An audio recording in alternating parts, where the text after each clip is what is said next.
We will start with a very quick revision of what we have learned in the last session. पिछले lecture में we have derived equation for acceleration due to gravity on the surface of earth.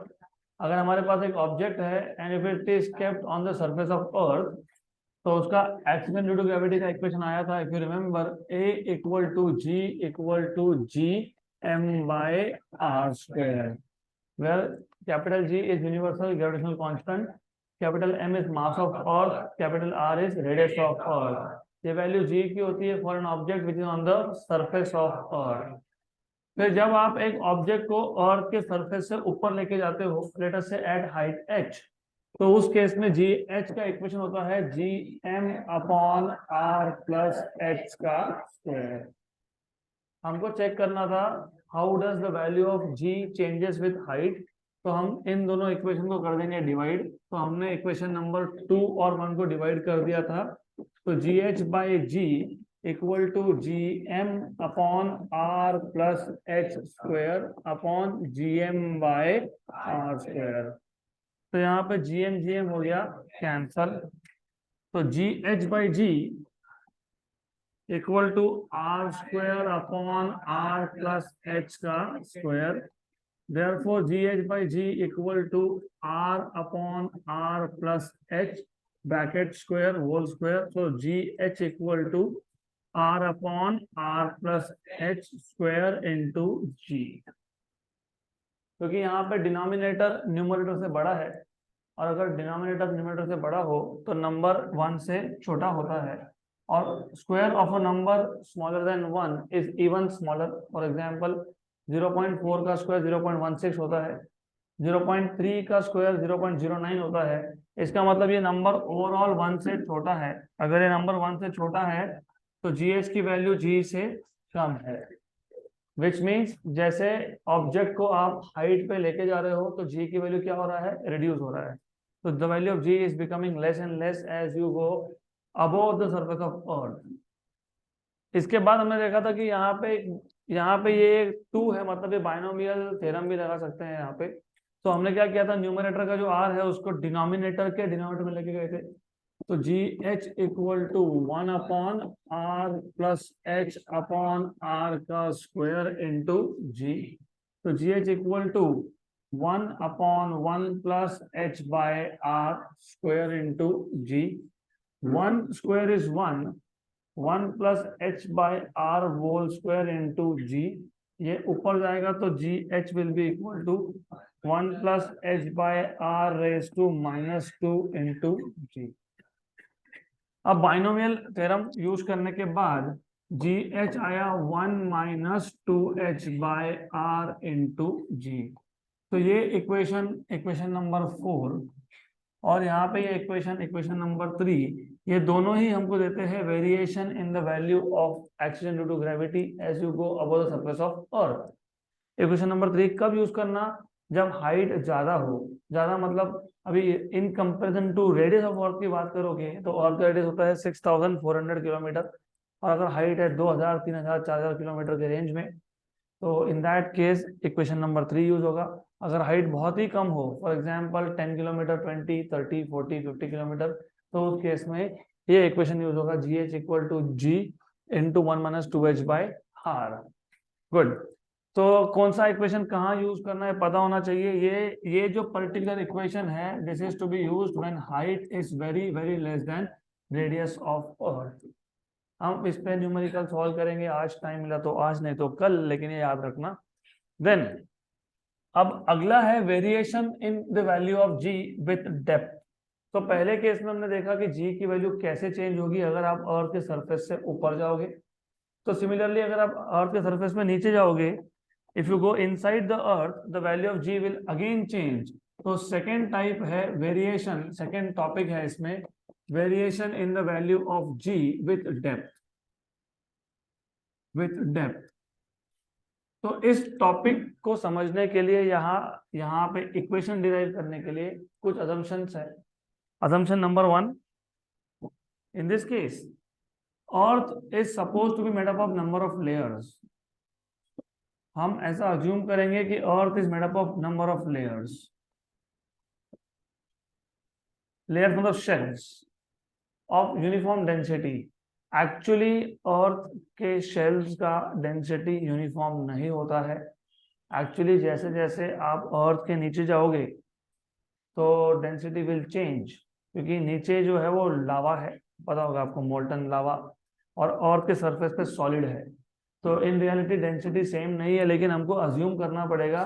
क्यों? क्योंकि अगर आप density same नहीं लेते हो तो फिर डेरिवेशन बहुत ज्यादा कॉम्प्लिकेट हो जाएगा, क्योंकि हमको हर हर थोड़े किलोमीटर के बाद, आफ्टर सम किलोमीटर, आपको हर बार चेक करना पड़ेगा कि 10 किलोमीटर के बाद व्हाट इज डेंसिटी, फिर 10 किलोमीटर के बाद व्हाट इज डेंसिटी, फिर 10 किलोमीटर के बाद कितना डेंसिटी है। तो वो पॉसिबल नहीं है। तो that is why we will assume that the earth is made up of number of shells of uniform density, मतलब जितना डेंसिटी सेंटर पे है उतना डेंसिटी सरफेस पे भी है। तो सबसे पहले हमने अर्थ को ऐसा इमेजिन किया है, it is made up of number of shells of uniform density. So consider earth to be made up of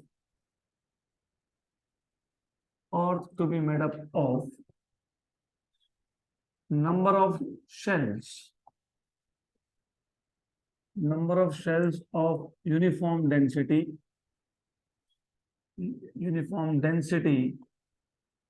rho। अब अगर हम एक ऑब्जेक्ट लेते हैं ऑन द सरफेस ऑफ अर्थ, मान लो यहाँ पे अर्थ के सरफेस पे एक ऑब्जेक्ट रख दिया जिसका मास है स्मॉल m, अर्थ का मास है कैपिटल M। इस ऑब्जेक्ट का अर्थ के सेंटर से डिस्टेंस कितना होगा? Capital R। This is capital R। और एक चीज आप याद रखना, जब आप एक्सेलेरेशन ड्यू टू ग्रेविटी का फॉर्मूला लिखते हो gm/r², ये m होता है मास ऑफ अर्थ। तो जब ऑब्जेक्ट अर्थ के सरफेस पे है या अर्थ के सरफेस से ऊपर है, उस केस में अर्थ का पूरा मास उस पर एक्ट करता है, क्योंकि फोर्स में क्या लिखते हो? gmm/r²। तो remember, if the object is at the surface of अर्थ या फिर अर्थ के सरफेस से अगर ऊपर होगा, तो उस केस में उस ऑब्जेक्ट पे, मतलब स्मॉल m मास पे, अर्थ का पूरा ही मास ग्रेविटेशनल फोर्स एक्सर्ट करेगा। लेकिन जब ये ऑब्जेक्ट हम डेप्थ में लेके जाएंगे, तब उस केस में अर्थ का पूरा मास इस पे एक्ट नहीं करेगा। उस केस में इस ऑब्जेक्ट के नीचे कितना मास है वो अर्थ पे, वो ऑब्जेक्ट पे क्या एक्ट करेगा? Gravitational force. तो अगेन इन शॉर्ट, अगर ऑब्जेक्ट अर्थ के सरफेस पे या उससे ऊपर है तो अर्थ का पूरा ही मास इस ऑब्जेक्ट पे फोर्स लगाता है।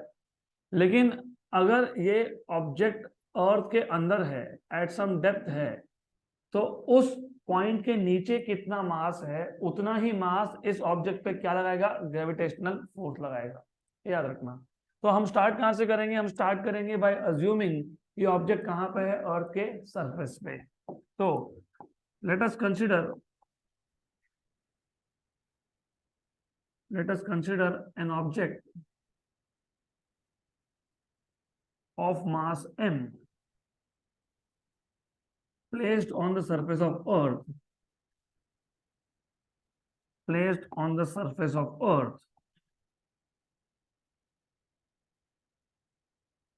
Therefore, क्योंकि ये सरफेस पे है तो इसका एक्सिलेशन ड्यू टू ग्रेविटी क्या है? gm/r²।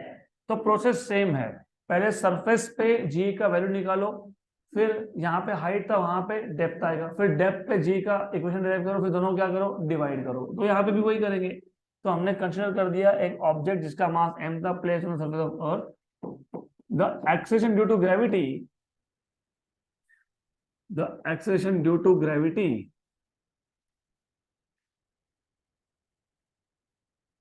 on this object is g equal to gm/r², equation number 1, right. But हमने यहाँ पे क्या मेंशन किया? डेंसिटी। तो हमको इस केस में acceleration due to gravity mass के टर्म्स में नहीं चाहिए, हमको चाहिए इन टर्म्स ऑफ डेंसिटी। तो but you know what is mass? Volume into density, because density is mass upon volume. तो फिर mass is volume into density. Therefore mass equal to volume. What is volume of sphere? 4/3 pi R cube, और साथ में कौन है, rho. Normally ideally earth sphere होता नहीं है, अर्थ एक शेप होता है जिसको इलिप्सॉइड बोलते हो, तो अर्थ का एक्चुअल शेप ऐसा है, पोल्स पे फ्लैट है और इक्वेटर पे बल्ज है। लेकिन इसका वॉल्यूम निकालना थोड़ा डिफिकल्ट होगा, वापस से फॉर्मूला बन जाएंगे बहुत कॉम्प्लिकेटेड। तो वापस हम यहाँ पे अजम्पशन करेंगे कि अर्थ का शेप क्या है, स्फीयर है। अर्थ का शेप अगर स्फीयर है तो अर्थ का वॉल्यूम कितना है, 4/3 पाई आर क्यूब। फिर ये जो इक्वेशन नंबर 2 है, इसको इक्वेशन नंबर 1 में सब्स्टिट्यूट कर देंगे। देखो डिफिकल्ट कुछ भी नहीं है, अगर आपका ध्यान हो तो ध्यान यहाँ पे चाहिए। सेम प्रोसेस है, nothing, just put this mass in equation number 1.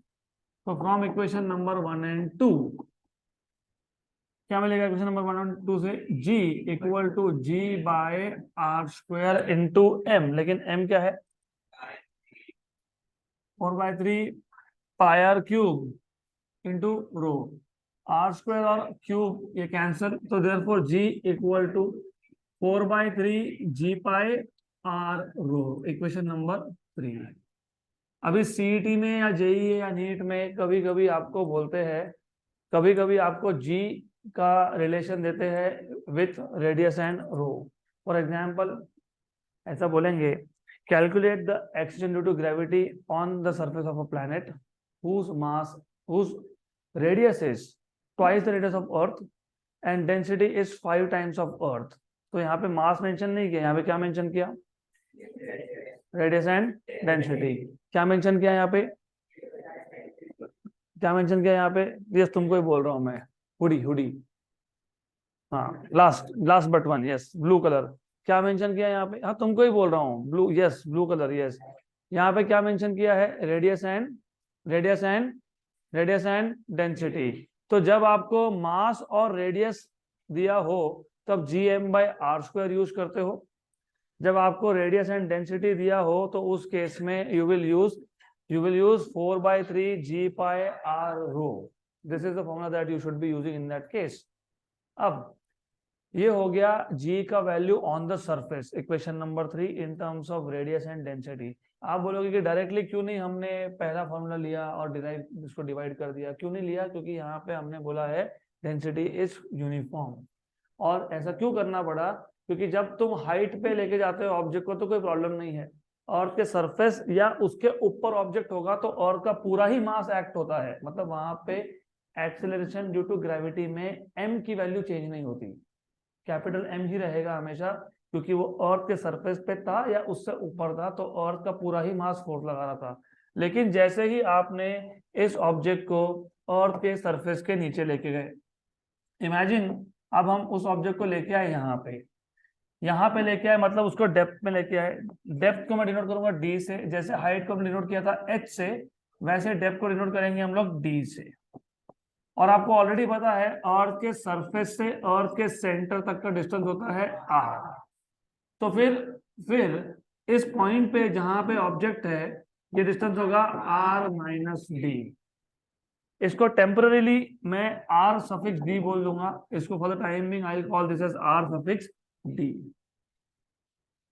तो जब ऑब्जेक्ट अर्थ के सरफेस से नीचे है तो उस पॉइंट पे जितना मास है, मतलब उस पॉइंट पे ये मास तो नहीं है, उस पॉइंट के नीचे जितना मास है वही हमको कंसीडर करना पड़ेगा acceleration due to gravity find करने के लिए। तो अब सबसे पहले हम लोग यहाँ पे स्पेसिफाई कर देंगे कि हम ऑब्जेक्ट को डेप्थ पे लेके गए। So let us take the object to, कहाँ पे लेके गए, टू अ डेप्थ ऑफ, कितना depth, D, to a depth D inside the earth,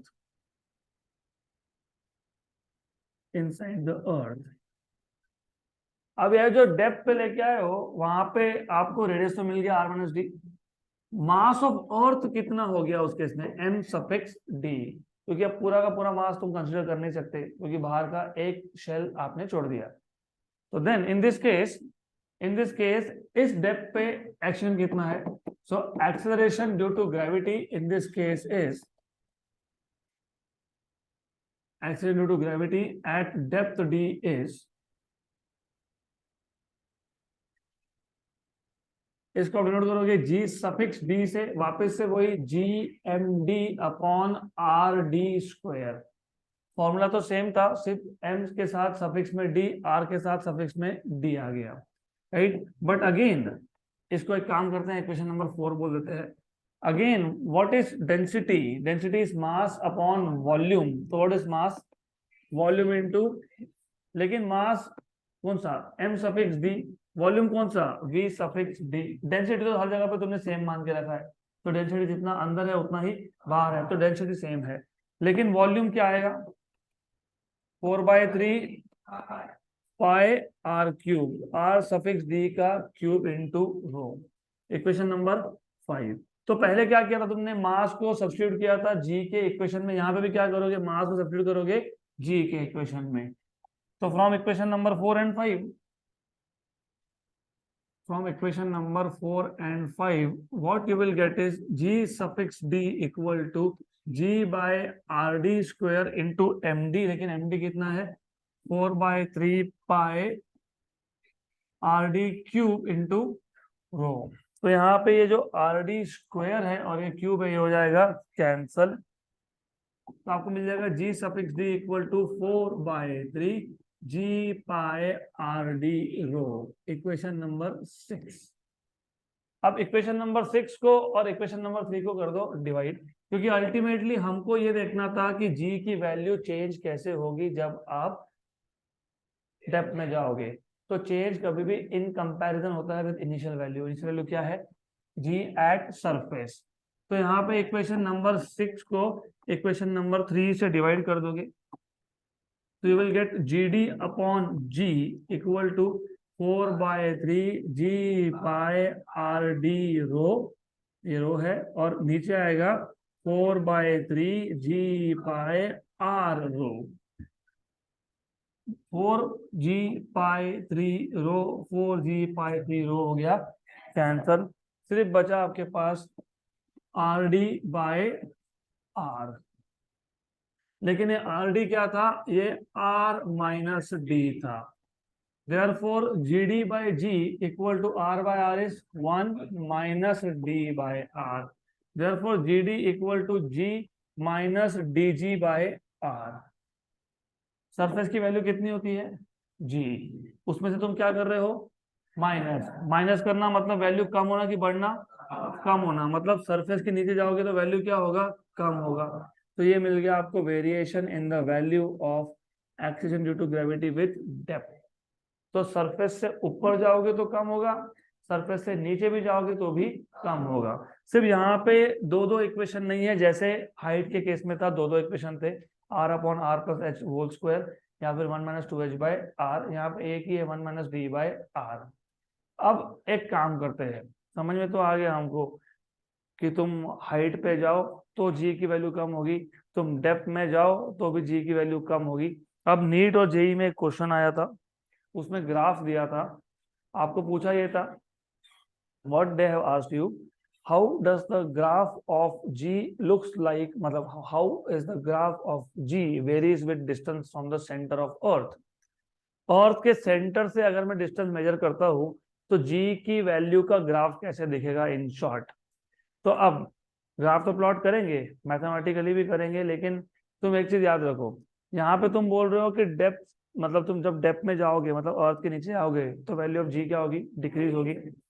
decrease होते जाएगी होते जाएगी होते जाएगी। अगर डी की वैल्यू इक्वल टू आर हो गया, मतलब तुम सेंटर ऑफ अर्थ पे हो, if you put D equal to R, think अगर ये जो डी है ये ऑब्जेक्ट को यहाँ लेके आ गया मैं, तो डी इक्वल टू क्या हो गया? आर। तो अगर डी इक्वल टू आर हो जाता है, D by D is 1 - 1 is, मतलब जी की वैल्यू 0। तो और के सेंटर पे एक्सेलरेशन ड्यू टू ग्रेविटी की वैल्यू कितनी है? 0। तो या तो तुम ऐसा इमेजिन कर लो कि अर्थ के सरफेस से नीचे जाओगे तो जी की वैल्यू कम होगी कम होगी कम होगी, सेंटर पे हो जाएगी 0। या तुम उल्टा सोच लो, अर्थ के सेंटर से ऊपर आ रहे हो तो जी की वैल्यू बढ़ रही है बढ़ रही है बढ़ रही है, कहां तक बढ़ रही है? सरफेस तक। सरफेस पे क्या है? मैक्सिमम है। फिर वापस से सरफेस के ऊपर जाओगे तो क्या होगा? कम होगा। तो रिमेंबर, सरफेस पे जी की वैल्यू मैक्सिमम है, सरफेस से नीचे कम है और सरफेस के ऊपर भी कम है। तो अगला जो टॉपिक है वो जेई नीट दोनों में आया है, एज पर आई रिमेम्बर दोनों में आया है in the form of graph. तो कंपैरिजन करेंगे हम लोग, comparison between between between variation in G with altitude, altitude मतलब एंड डेप्थ। तो यहां पे इस केस में y एक्सिस पे हम प्लॉट कर लेंगे एक्सीलरेशन ड्यू टू ग्रेविटी। अब एक छोटा सा प्रॉब्लम है, पहले प्रॉब्लम को समझ लो बाद में देखते हैं। ये g की वैल्यू है, ये स्मॉल r की वैल्यू है। मैंने आपको बताया था स्मॉल r अगर ऑब्जेक्ट अर्थ के सरफेस से ऊपर है तो r प्लस एच, अगर अर्थ के सरफेस से नीचे है तो r माइनस डी, और अगर अर्थ के सरफेस पे है तो कैपिटल R। वापस से यहाँ पे ध्यान दो, अगर ये ऑब्जेक्ट अर्थ के सरफेस पे है तो small r equal to capital R, अगर ये ऑब्जेक्ट अर्थ के सरफेस से ऊपर है तो small r equal to R plus H, और अगर ये यहाँ पे है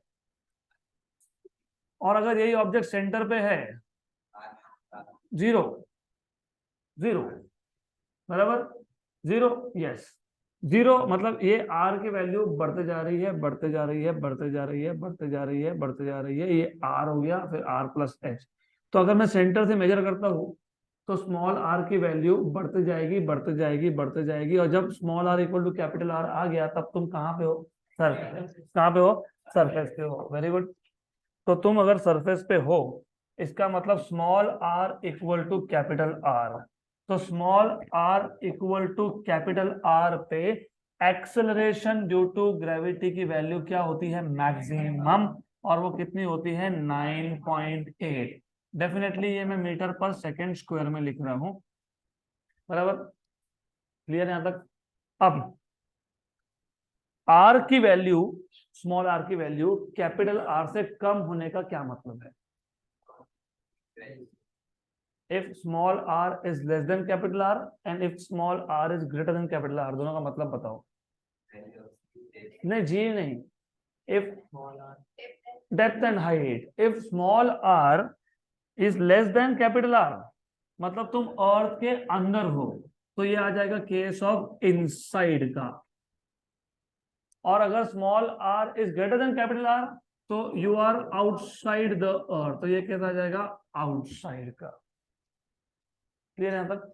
तो पहले तो तुमने दो अलग अलग रीजन्स अच्छे से समझने हैं, एक r less than small r inside, एक r sorry small r less than capital R मतलब इनसाइड, एक small r greater than capital R मतलब आउटसाइड। तो ये जो r वैल्यू है ना, कैपिटल R, ये बाउंड्री वैल्यू है, और बाउंड्री वैल्यू पे मतलब कैपिटल R पे g की वैल्यू क्या है, मैक्सिमम है, वो कितनी है, 9.8। मतलब अंदर और बाहर दोनों जगह पे g की वैल्यू 9.8 से कम होगी, बराबर। अब हमने दो केसेस देखे थे, मैं इसको केस वाइज लिखता हूं, केस 1 इनसाइड और केस 2 आउटसाइड। आउटसाइड मतलब अल्टीट्यूड पे और इनसाइड मतलब डेप्थ पे। तो इसका मतलब ये है डेप्थ का केस और ये है हाइट का केस, मतलब अल्टीट्यूड का केस। देन यहां पे वेरिएशन ऑफ जी क्या था,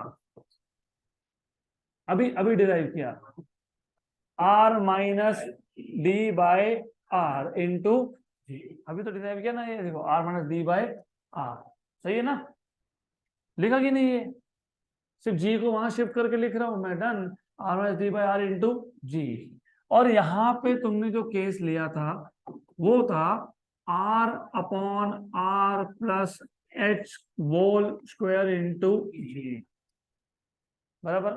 दोनों का लेफ्ट हैंड साइड है तो एक्सीलरेशन ड्यू टू ग्रेविटी, सिर्फ एक है डेप्थ पे एक है हाइट पे। तो अगर हम यहाँ से ये d को हटा दें और यहाँ से h को हटा और दोनों के लिए कॉमन नोटेशन यूज कर ले, g डैश, चलेगा, यस। तो मैं यहाँ पे क्या प्लॉट कर रहा हूँ फिर, g डैश। तो जरूरी नहीं कि तुमने डेप्थ के लिए डी ही लिखना है, कोई फर्क नहीं पड़ता है। तुमको जी डैश लिखना है तुम जी डैश लिखो, हाइट के जीएस लिखना है किसी ने नहीं बोला, जी डैश लिख देंगे। अब मैंने आपको बोला कि स्मॉल आर की वैल्यू सरफेस से नीचे आर माइनस डी, सरफेस पे आर और सरफेस के ऊपर आर प्लस, मतलब मैं जी डैश को, ये जो आर माइनस डी है ये क्या बन जाएगा, स्मॉल आर, और ये क्या है कैपिटल आर, और ये क्या है जी। ऐसा क्यों लिखा, since small R equal to R minus D. Similarly यहाँ पे मैं लिख सकता हूँ G dash equal to R upon small R square into G, since small R equal to R plus H. Clear. अब जी डैश इक्वल टू, मैं जी को यहां लिखता हूं और आर को वहां लिख देता हूं, इसका कुछ रीजन है बताता हूं। तुमने वाई एक्सिस पे किसको प्लॉट किया, मतलब ये क्या है वाई, एक्स एक्सिस पे किसको प्लॉट किया, मतलब ये क्या है एक्स। जी की वैल्यू ये कांस्टेंट है क्योंकि ये सरफेस की वैल्यू है, कितनी है 9.8, और रेडियस ऑफ वर्क भी क्या है कांस्टेंट है। कांस्टेंट अपॉन कांस्टेंट क्या होता है, कांस्टेंट होता है। तो ये जी बाय आर क्या है, एम है, स्लोप है। तो y equal to M X मतलब क्या, स्ट्रेट लाइन पासिंग थ्रू, लेकिन ये सब कहाँ हुआ, और के अंदर हुआ। तो दिस ग्राफ विल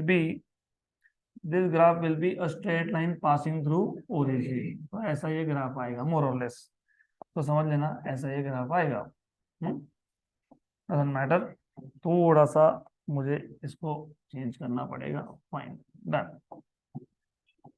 यहाँ तक क्लियर, ये क्लियर हुआ, वाह nice ringtone, very good. So it is a straight line passing through origin inside the surface of earth. अब सिमिलरली सेम थिंग आप यहां भी कर सकते थे, सिर्फ यहाँ पे थोड़ा सा इक्वेशन अलग बनेगा। G dash equal to capital R square upon small R square into G. करना इतना ही होता है, जो जो कांस्टेंट है उसको साथ में लाओ और एक नया कांस्टेंट लिख दो। यहाँ पे कांस्टेंट कौन कौन है, आर, क्योंकि radius is constant, G constant, तो जी आर स्क्वायर क्या है कांस्टेंट, और नीचे जो आर रेज टू 2 है ऊपर आके, तो ये जो जी डैश है ये जी आर स्क्वायर मतलब कांस्टेंट है, क्योंकि G constant R square constant, तो constant to constant is another constant. तो ये क्या आ गया, G dash is equal to some constant into R raise to -2। अब आर रेज टू -2 का ग्राफ कैसा दिखता है आपको पता होना चाहिए। आर रेज टू -2 का ग्राफ दिखता कैसा है, ये आता है ऐसा ग्राफ, तो इट इज फॉलिंग। और आर रेज टू +2 होता तो वो पैराबोला होता है। पैराबोला कैसा दिखता है, ऐसा। मैंने तो बताया ना पैराबोला, फैमिली ऑफ पैराबोला, भूल गए, Y square equal to 4ax, है ना, Y square equal to -4ax, X square equal to 4ay, X square equal to -4ay। तो याद रखना इनसाइड इनसाइड है straight line, outside straight line नहीं है, क्योंकि बहुत बार एग्जाम में ऐसा दे देते हैं इनसाइड भी स्ट्रेट लाइन आउटसाइड भी स्ट्रेट लाइन, आप कंफ्यूज हो जाते हो। आप सोचते हो कि और के नीचे भी कम हो रहा है और के ऊपर भी कम हो रहा है तो सही होगा, सही नहीं है। क्यों नहीं है, क्योंकि और के नीचे y equal to mx form आया, और अर्थ के ऊपर ये फॉर्म आया y equal to mx raise to -2। तो दोनों इक्वेशंस, दोनों फंक्शंस अलग अलग है, दैट इज वाई अर्थ की सरफेस के बाहर स्ट्रेट लाइन नहीं है, लीनियर बिहेवियर नहीं है। इसको बंद कर दो, खिड़की को बंद कर दो, कोई नहीं, वो कोई दोस्त यार बाद में देख लेना, मिल जाएगा आपको। क्लियर यहाँ तक, इज दिस क्लियर। तो ये आ गया variation in G with with altitude with depth, और उन दोनों का कंपैरिजन। अब नाउ होता रहता है वो होता रहता है, वो बराबर मैनेज हो जाएगा वो। चलो ठीक है, कोई दिक्कत नहीं है। Now unless unless I tell you, तब तक कोई भी अपने नोटबुक बाहर नहीं निकालेंगे। हम पहले एक क्वेश्चन सॉल्व करेंगे, I will give you time to write down things. तो लेट अस सॉल्व एग्जांपल 5.4। कोई भी घाई नहीं करेगा लिखने की, you have to first pay attention here. Example 5.4, मैंने अभी तो बोला कोई घाई नहीं करेगा, कोई भी नोटबुक नहीं निकालेगा, फिर भी वही चल रहा है, यहाँ पे ध्यान दो। Calculate mass of earth from the given data. वैसे हमको मास ऑफ अर्थ का एग्जैक्ट वैल्यू मिला है 5.98 इंटू 10⁻24 किलोग्राम, तो ऑलरेडी पता है ये। इन्होंने बोला है कैलकुलेट करो फ्रॉम द गिवन डेटा। क्या दिया है आपको? एक्सीडेंट ड्यू टू ग्रेविटी, जी की वैल्यू दी है 9.81 मीटर पर second square. Radius of earth की वैल्यू दी है 6.37 इंटू 10⁻6 मीटर, और जी की वैल्यू दी है 6.67 इंटू 10⁻11 न्यूटन मीटर स्क्वायर पर किलोग्राम स्क्वायर। और आपको फाइंड करने के लिए क्या बोला है? Mass of earth. तो फॉर्मूला कौन सा यूज करोगे? G equal to GM upon R। यहां से आपको मास का फॉर्मूला मिल जाएगा ME equal to GRE square upon capital G। तो सॉल्यूशन भी बहुत सिंपल है, एक्सट्रीमली सिंपल है। Mass of earth equal to G 9.81, radius of earth is 37 into 10⁻6 का स्क्वायर, 10⁻6 का स्क्वायर अपॉन 6 इंटू -11। मैं अभी आपको यहाँ पे अप्रोक्सीमेटली बता देता हूँ आंसर क्या आएगा और कैसे आएगा वो बता देता हूँ। बहुत सिंपल सा केस है, सिर्फ अच्छे से ध्यान दोगे तो समझ में आएगा कि कहाँ से आया, नहीं ध्यान दोगे तो नहीं समझ में आएगा कहाँ से आया। लुक, मैंने अभी आपको बताया what is exact known value of mass 5.98 into 10⁻24 kilogram. ये देखो, ये 6.37 का स्क्वायर था, नीचे 6.67 था, तो रफली एक 6.37 और एक 6.67 कैंसल, बराबर। तो ऊपर क्या बचा? 6.37 और 9.81। 9.81 को 10 मान लो, 6.37 को 6 मान लो। What is 10 into 6? 60। तो 60 10⁻6 का स्क्वायर, 10 और -11 ऊपर आके 10⁻23, 10⁻23, और ये एक जीरो भी इसको दे दिया तो 10⁻, मैंने बोला ना 5.98 इंटू 10⁻24।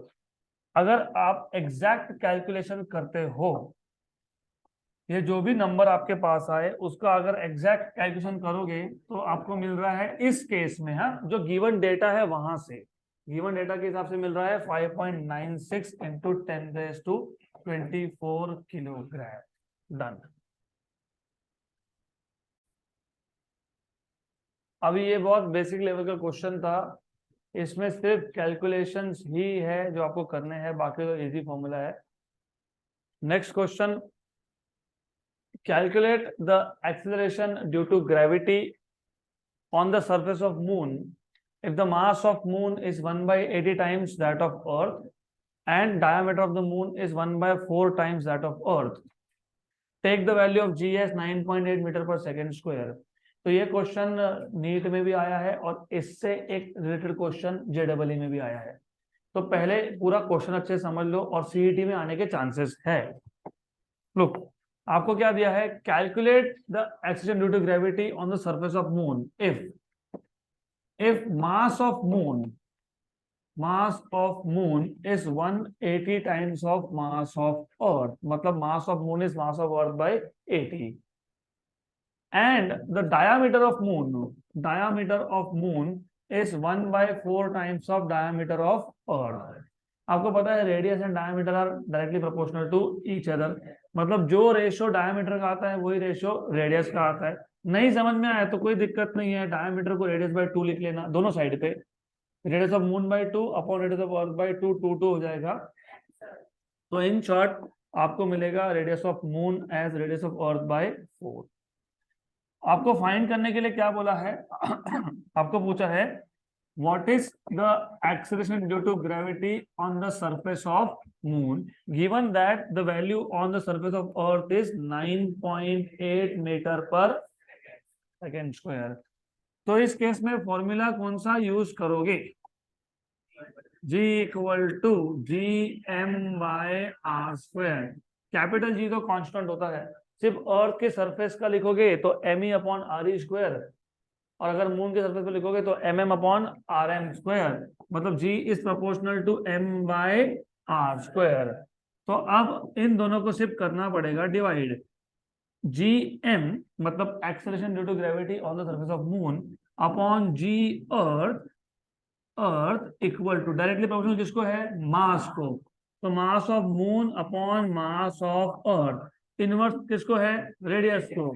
तो radius of earth upon radius of moon, लेकिन इसका क्या होगा? स्क्वायर होगा, इसका होगा स्क्वायर। Very good. देन अब हमारे पास वैल्यूज तो सारे है ही, तो हमको सिर्फ यहाँ पे वैल्यू सब्स्टिट्यूट करनी है और कैलकुलेशन करना है। तो G moon upon G earth equal to M moon upon M earth. What is M moon upon M earth? Value M 1/80, 1/80। R earth upon R moon, R earth upon R moon 1/4 की 4, तो 4, और 4 का क्या? Square. तो G moon equal to 4 square is 16/80 into G earth, 1 जा and 5 जा। अब ये वैल्यू याद रख लो। क्यों? क्योंकि मैं आपको बताता हूँ, 2 मिनट में बताता हूँ मैं आपको। ऐसा है, एक क्वेश्चन आता है जिसका जो सिंपल पेंडुलम के साथ रिलेटेड क्वेश्चन है। उसमें आपको पूछा जाता है, अगर अर्थ की सरफेस पे सिंपल पेंडुलम का टाइम पीरियड 2 सेकेंड है, तो मून की सरफेस पे उसी पेंडुलम का टाइम पीरियड कितना होगा? तो उसको सॉल्व कैसे करते हैं मैं वो भी बताता हूँ, लेकिन पहले इसको कंप्लीट कर लेंगे। ये इंपॉर्टेंट है। What is g M g earth by 5? ये कितना है? 9.8/5। 9.8/5 है ना, नीचे 5 दिखा ना तो नीचे 10 बनाना, मल्टीप्लाई डिवाइड बाई 2।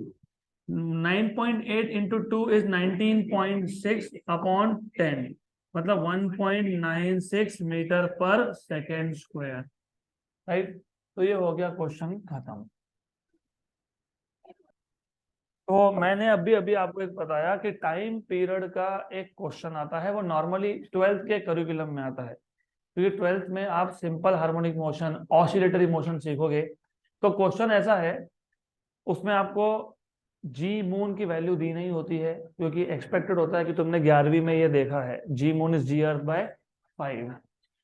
क्वेश्चन ऐसा होता है, if the time period of a pendulum on the surface of earth is 2 second. तो आपको याद है चैप्टर नंबर 1 में हमने टाइम पीरियड का एक इक्वेशन डिराइव किया था, 2π√ऑफ जी। इसका अर्थ पे टाइम पीरियड है 2 सेकेंड्स का। मैं अगर इसी पेंडुलम को मून पे लेके जाता हूँ, इसी पेंडुलम को लेके जाना मतलब एल की वैल्यू कांस्टेंट होना, लेंथ क्या है? सेम है। तो उस केस में 2π और एल क्या है? कांस्टेंट है। तो time period is inversely proportional to square root of G. आपको पूछा है what is time period on moon, तो time period of the same pendulum, time period मतलब एक चक्कर कंप्लीट करने के लिए कितना टाइम लगेगा मून पे, तो T M upon T E. Proportionality क्या है? इनवर्स। तो ऊपर इधर m लिखा है तो नीचे इधर आएगा m, और ऊपर क्या आएगा? e। तो time period on moon upon earth is ji earth upon g moon. What is ji earth upon g moon from here? G earth upon g moon 5, तो ये कितना आएगा? √5। और ये टी को वहां शिफ्ट कर दिया, √5 होता है 2.23, और ये कितना था? 2 सेकेंड। तो कितना आ गया? 4.46 सेकेंड। तो ऐसा क्वेश्चन आता है। इसमें एक्सपेक्टेड आपसे ये था कि आपने 11 में ग्रेविटेशन सीखा है, तो आपको जी मून और जी अर्थ इसका रिलेशन पता है, G moon equal to G earth by 5। तो अभी याद रख लो, आगे काम में आएगा। अगला क्वेश्चन, गुड क्वेश्चन। और इस क्वेश्चन का थोड़ा सा रिसर्च में एप्लीकेशन भी है, वो बताऊंगा, पहले ये ध्यान दो। Find the acceleration due to gravity on a planet that is 10 times as massive as Earth। मतलब एक प्लैनेट है जिसका mass 10 times of mass of earth है, बराबर, and with radius 20 times the radius of अर्थ, और इस प्लैनेट का radius क्या है, 20 टाइम्स ऑफ अर्थ है। नॉर्मली हमको लगता क्या है, देख के मास 10 टाइम्स है तो जी की वैल्यू बढ़ जाएगी, बढ़ जाएगी ना, क्योंकि G acceleration due to gravity is proportional to mass, तो मास 10 टाइम्स कर दिया तो जी की वैल्यू भी बढ़ जाएगी, लेकिन वेट, रेडियस भी बढ़ रहा है। और ये कहाँ लगता है, देखो ऐसा है अभी मिस्टर, ध्यान यहाँ पे, अब आप सुनते होंगे रोज पेपर में आता है नया प्लेनेट मिला, उसका रेडियस इतना बड़ा है, उसका मास इतना है, तो कोई इंच टेप लेकर तो गए नहीं ना मेजर करने के लिए कि देखिए कितना रेडियस आ रहा है उसका। तो उसके लिए हम लोग करते क्या है, हम लोग प्लॉट करते हैं एक एक ग्राफ जिसको बोलते हैं मास रेडियस रिलेशन। वाई एक्सिस पे तुम रेडियस प्लॉट कर दो या मास प्लॉट कर दो, अगर वाई एक्सिस पे रेडियस है तो एक्स एक्सिस पे मास है। अब हमारे सोलर सिस्टम के हमारे पास जो प्लैनेट हमको पता है, हमको पता है पहला मर्क्यूरी, उसका मास कितना, उसका रेडियस कितना, उसका वीनस, उसका मास कितना, उसका रेडियस कितना, अर्थ का मास रेडियस पता है, मार्स का भी पता है, जुपिटर का भी पता है, ऐसा हमारे पास बाकी डेटा भी है, बाकी प्लैनेट्स का, जितने भी प्लैनेट्स अभी तक डिटेक्ट हुए हमारे सोलर सिस्टम के बाहर के। तो हम लोग करते क्या है, हम लोग यहाँ पे पॉइंट्स को प्लॉट कर देते हैं, जैसे मास ऑफ अर्थ पता है, रेडियस ऑफ अर्थ पता है, प्लॉट कर दो, ऐसे प्लॉट करते जाओ, ऐसे प्लॉट करते जाओगे तो यहाँ पे आपको दिख रहा है कि एक स्ट्रेट लाइन है, दिख रहा है कि स्ट्रेट लाइन है, मोर और लेस स्ट्रेट लाइन है, एग्जैक्ट स्ट्रेट लाइन तो नहीं आएगा, मोर और लेस स्ट्रेट लाइन आएगा। मैं ये नहीं बोल रहा हूँ कि ऐसा ही आएगा, मैं आपको क्लास के बाद बताऊंगा वो ग्राफ, क्योंकि मेरा रिसर्च टॉपिक वो है, तो आई विल शो कि ये सब प्लॉटिंग किया था मैंने, तो आई विल शो कि क्या क्या आता है, कैसा कर्व आता है, बट अभी समझ लो। और मैंने कोड भी लिखा है जिसमें आप सिर्फ मास डाल दोगे, नया प्लैनेट मिला जिसका मास है 10 times of mass of earth, तो पूछेगा बताओ कितना मास है, बोलेगा 10, तो आपको रेडियस कैलकुलेट करके दे देगा, बोलेगा 10 टाइम्स, तो ये आ गया रेडियस। तो अब हम करते क्या है, रफली रफली स्ट्रेट लाइन है, हमारे पास स्ट्रेट लाइन थी नहीं, हमारे पास पॉइंट्स थे, हमने क्या किया, एक स्ट्रेट लाइन फिट कर लिया इसमें, फिर मास की वैल्यू डाल दी, सपोज ये मास है, इस मास को करस्पॉन्डिंग रेडियस है, तो इस मास के लिए कितना रेडियस होना चाहिए, ये आपको कहां से मिलता है, मास एंड रेडियस के रिलेशन से। तो एग्जैक्टली ये क्यों ध्यान में आया, क्योंकि यहाँ पे आपको क्वेश्चन में क्या बोला है, आपको क्वेश्चन में बोला है एक प्लैनेट मिला जिसका mass 10 times of mass of earth है और radius 20 times of radius of earth है, और आपको पूछा क्या है, आपको पूछा है what is the acceleration due to gravity of that planet, है ना, find the acceleration due to gravity on a planet, मतलब आपको फाइंड करना है जीपी, ज्योमेट्रिक प्रोग्रेशन नहीं है ये, acceleration due to gravity on on the surface of that planet है।